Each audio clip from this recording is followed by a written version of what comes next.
to this press conference of the 9th GlobalForum on Gender Statistics.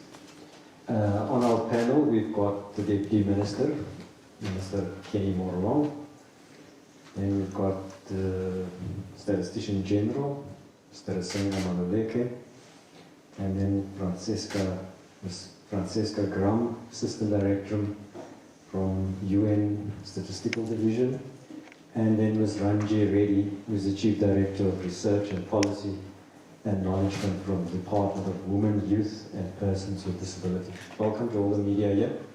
So we'll, by the show of hands, maybe we'll start with some questions that the media has got, and then we'll just allocate those to the panel members, or you can ask specific panel members if you so wish.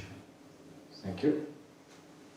Yes, just your name and then which media house you represent.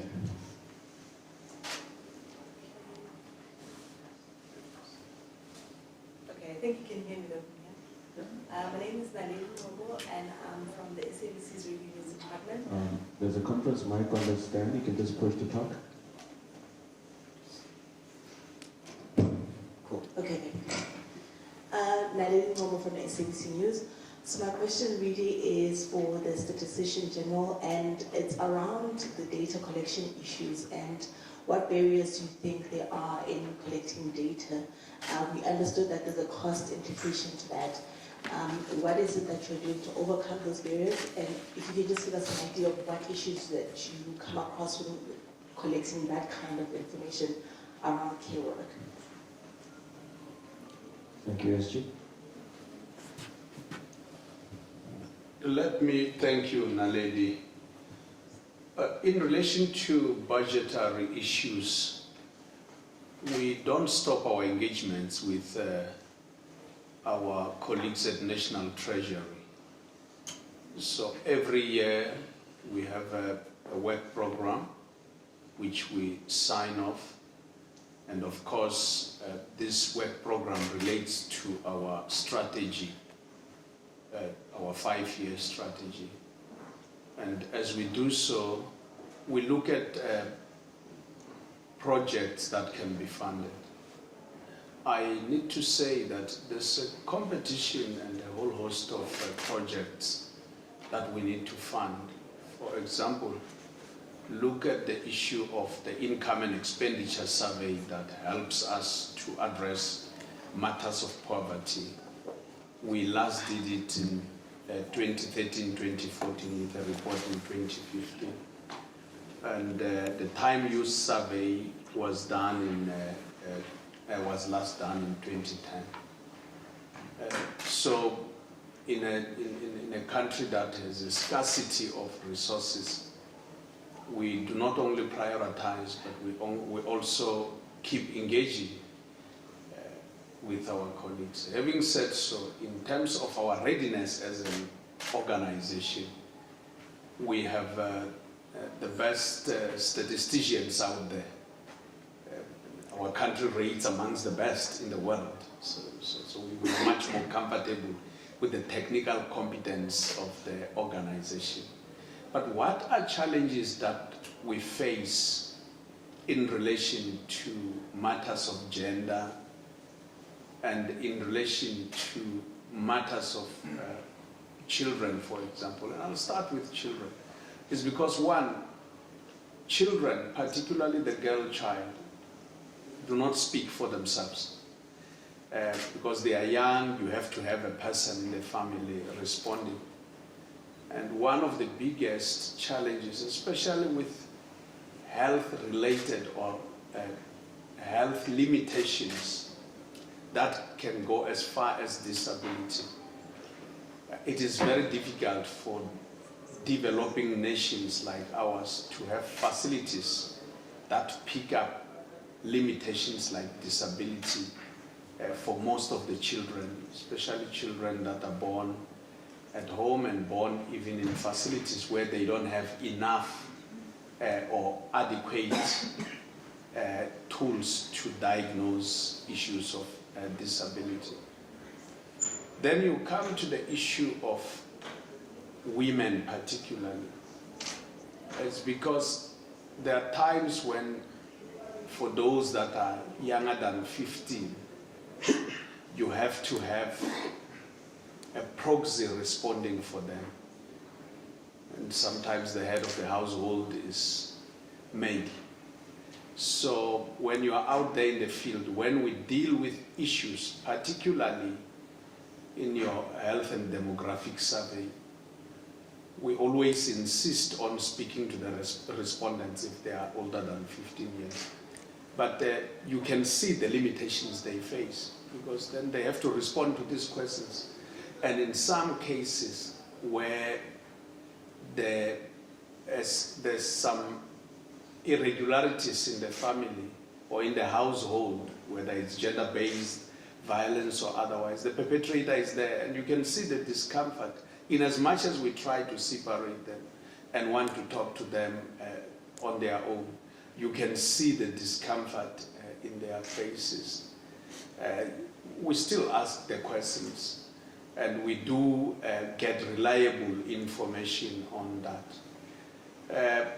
The other issue then comes as a cultural issue, where you have sometimes young people having to talk to older people, and the discomfort they have to talk to younger people on issues of gender-based violence, whether it's perpetration of sexual violence, but they still do respond. We find a lot of cooperation because we do a lot of publicity up front.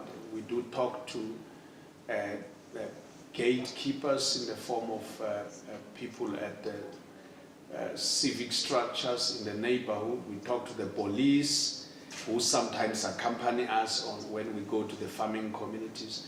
We talk to traditional leadership, and in some traditional leadership structures, they avail women who come with us in the case of our publicity.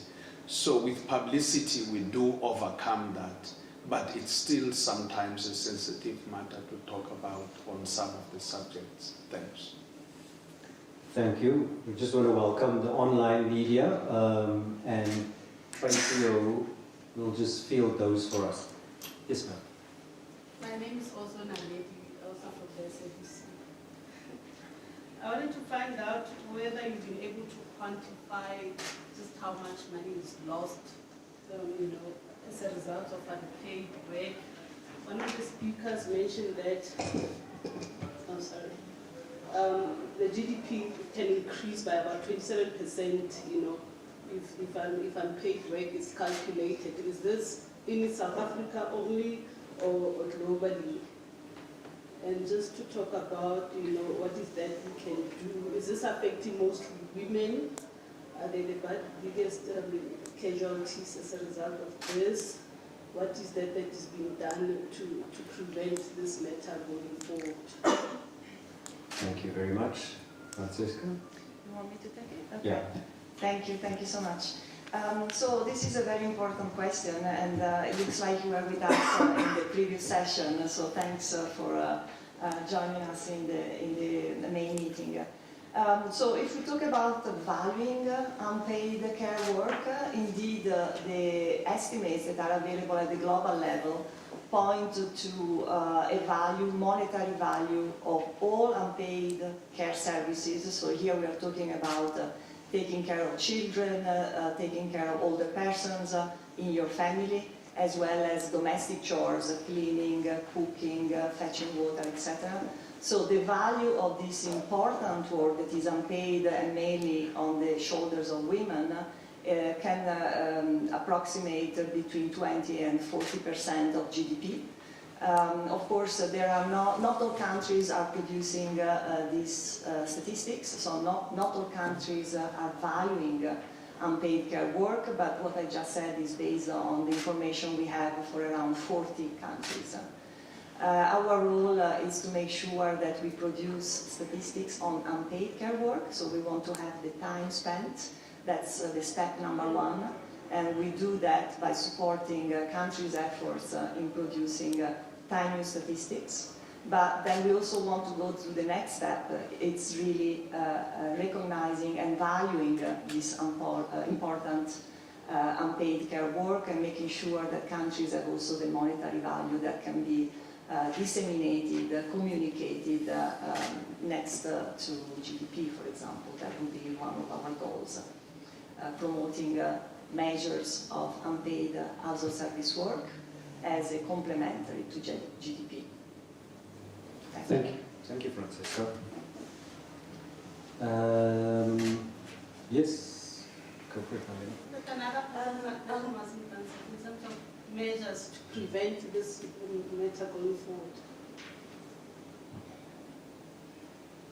So, how do we stop the leakages that's there in the system as we go forward? I think maybe, Ranjit, you spoke a little bit about the empowerment of women. Do you want to follow from there? If I understand the question correctly, it's about how do we stop the loss in terms of the GDP The calculation? high levels of inequality that the women are facing as a result of this, of them able to be engaged in this caregiving. Okay. So you see the approach that we were taking in the forum is that you need to look at a holistic levels of a policy implementation. There's no single solution to the problem. If you want to address the inequalities experience, you got to look at where there needs to be a reduction of this unpaid care work on women. Where is the areas that are resulting in more time being spent? So I was raising the issue of collection of water, collection of fuel, firewood. Those are policy implementation that we can put in place that would address that. Reducing the cost of gender-based violence and what it means in the household. But I also raised the issue of the ways to address this would be about ensuring there's economic opportunities that are created for women, and that would that would cover not just increasing employment, but it would also cover issues of creating entrepreneurship development, creating cooperatives, but then also moving women from SMME level into the a bigger business. So there's many elements even in the economic. Also, it is about allowing women and girls into spaces that were previously dominated by men. That would go a long way in covering many of the issues that we were raising earlier in terms of policy and addressing some of the inequalities that women are facing. I don't know if I've answered your question adequately. Yes. But I think Deputy Minister can talk more on the position of government in general. No, maybe we must first acknowledge the fact that you have been too modest, SG, when it comes to underfunding state SC. I think Parliament has explicitly expressed itself in the past about the need to fully capitalize state SA so that it can fulfill its mandate, that of collection, of production, collection, and dissemination of data. And this is quite important for policy makers, because data is an important aid for decision making, for planning, but also for generally for better implementation of the same policies. So your answer lies in policy reforms, and that is why we are here today as government, to listen to producers and users of data, especially with respect to care work. The amount of insight that we've been able to grasp here will help aid policy reforms going forward. The discussions went to length with respect to policy reforms that must be introduced and reviewed, policies of maternity leaves and so on.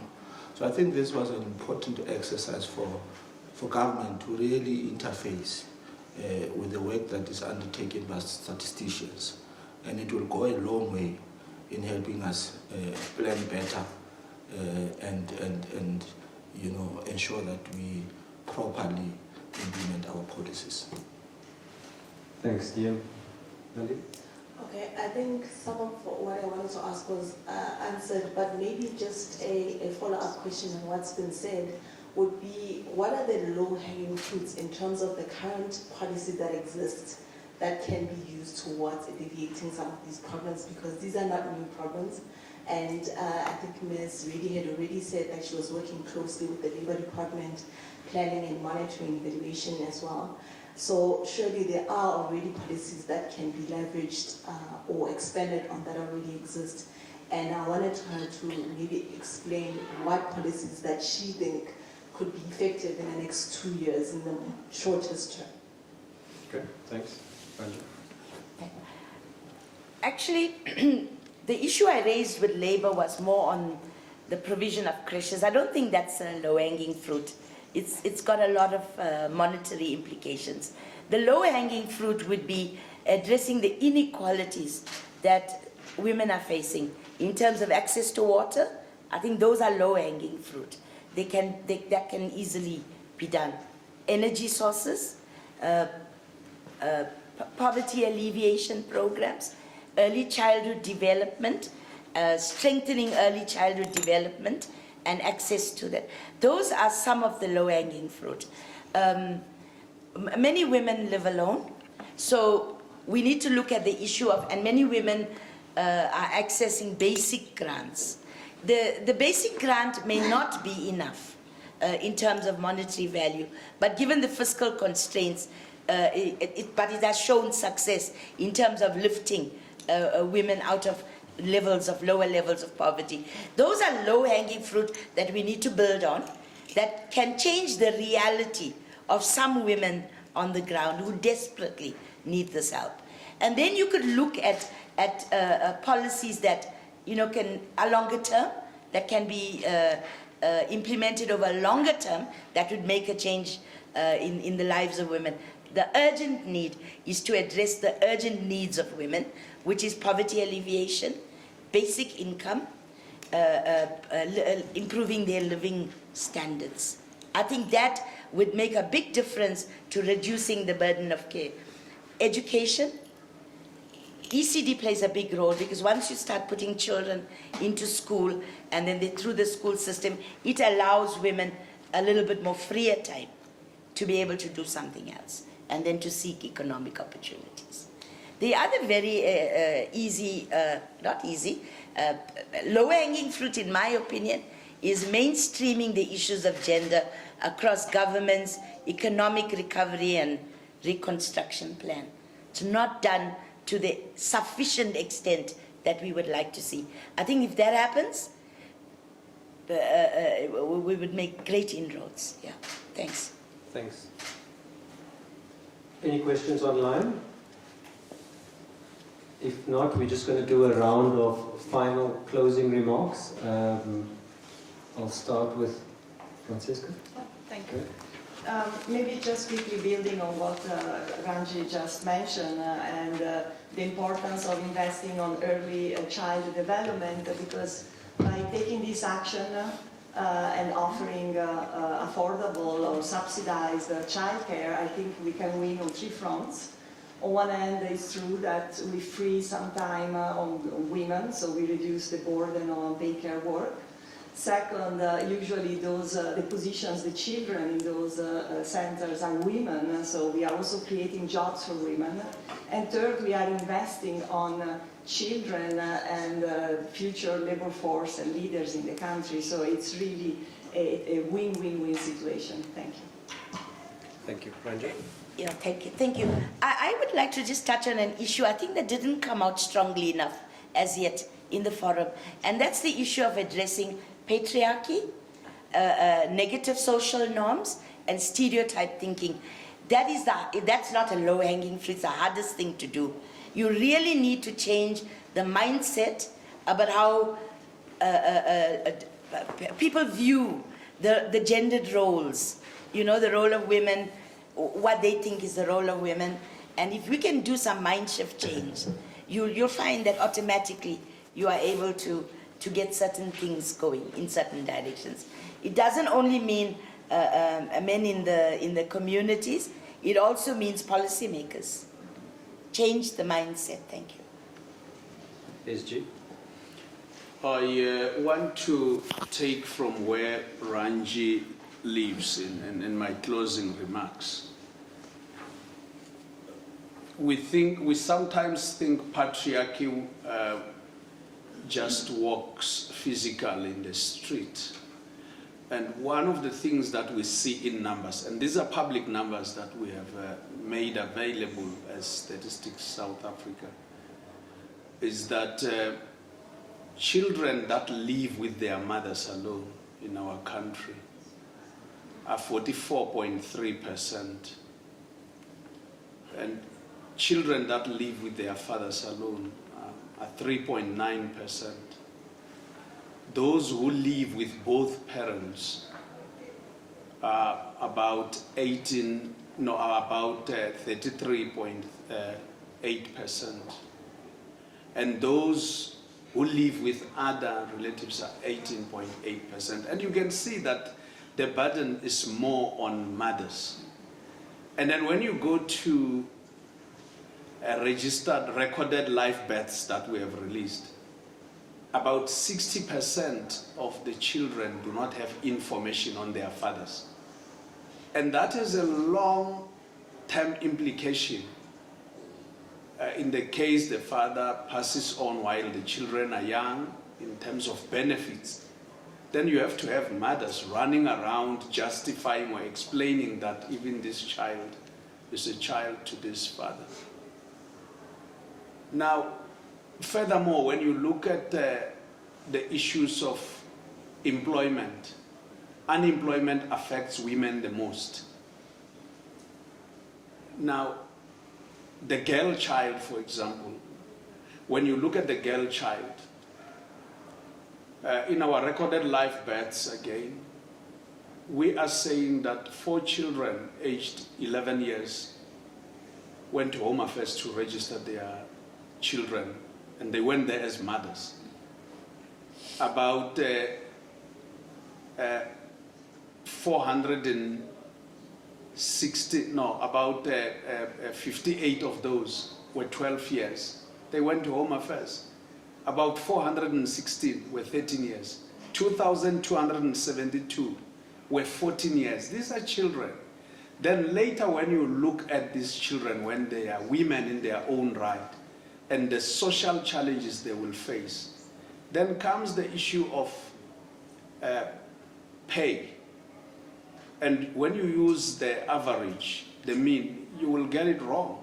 It's not like we will do wrong things as statisticians, but it will mislead you. When we use the median, women earn 74% of what men are earning. Worse for women with less than matric. They earn about 50% of what men are earning. So there's a greater burden on women, and the use of statistics, 1, in policy formulation, 2, in intervention on programs becomes very, very critical. So patriarchy even shows in the numbers that we produce. Thanks. Thank you, SG. Ian? Well, I think on behalf of government, we really wish to convey our appreciations for being part of this important platform, which is really a consequence of the 1995 Beijing call for action, which called for sex disaggregated data. And I think that these important forums will go a long way with respect to really giving us insight. For instance, we picked up today that 76% of globally unpaid work is undertaken by women. So the burden on women still remains, And it's also an important milestone because this discussion is ensuing at a time when we are about to end the Women's Month. As I've said, the discussions that will be finalized here amongst producers and consumers of data will really help us reflect on whether, with respect to policies, whether we are closer to the achievement of the Sustainable Development Goal number 5. And we really wish you well in your discussions and in your continued engagements. Thanks. Thank you, Guillaume. So it starts with having knowledge, understanding the numbers, and making sure that everyone knows those numbers. Because it's only when you know what the gap is when you can start to make a difference. Thank you to the media, thanks to the panel in front.